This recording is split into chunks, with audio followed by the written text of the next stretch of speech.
ఈ జన్మకి జరిగే పని కాదు. ఇహ నువ్వు వెళ్ళొచ్చు. ఒక్కసారి ఆలోచించండి అన్నయ్య గారు. అబ్బాయి మనసు పడ్డాడు కదా. మనసు పడితే సరిపోతుందండి, ఆ తర్వాత మన మీద బాంబులు పడతాయి. ఎరా మావయ్య గారు, మీరు చాలా గొప్పవారు. వేదాలు ఉపనిషత్తులు రంగరించి ఔపోసన పట్టారు. మీ కుటుంబంలోకి కోడలుగా రావాలంటే ఎన్ని వ్రతాలు చేయాలో నాకు తెలుసు. పాపం ఈ మధ్యన శాస్త్రి కోసం 2-3 వ్రతాలు కూడా చేసింది మావయ్య. సన్ ఒకే ఒక్క కొడుకు కదా అని చంపకుండా ఊరుకున్నాను. కేతికాళ్ళ మధ్యలో దూరం. It's okay. కోప్పడకండి బాబాయ్ గారు. బ్రాహ్మణమైన కాదనేగా నన్ను కోడలుగా వద్దంటున్నారు. ఈ ఇంటికి కోడలుగా రావాలని మాంసాహారం మానేశాను. మడికట్టు కూడా నేర్చుకున్నాను. సుప్రభాతం, అభిషేకం, లలితా సహస్రనామాలు కూడా నేర్చుకున్నాను.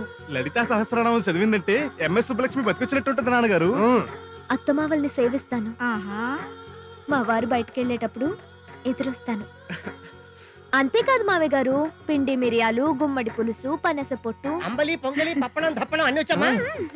మాకల్లే పనస పొట్టు ఆవ పెట్టి వంటడం ఎలా చేయాలో నాకు నేర్పుతావా? పనస పొట్టేమిటే, pulao, chicken chilli, mutton roast అన్ని నేర్పిస్తుంది. ఇవన్నీ నీకెలా తెలుసు బావా? వైకుంఠం మూసుకుంటాం. అంతేకాదు సూర్యోదయం కాకముందే నిద్రలేస్తాను. తులసి కొట్టుకి పూజ చేస్తాను. నిజానికి మన ఆడవాళ్ళు దీంట్లో సగం కూడా చేయట్లేదు బావగారు. ఉం.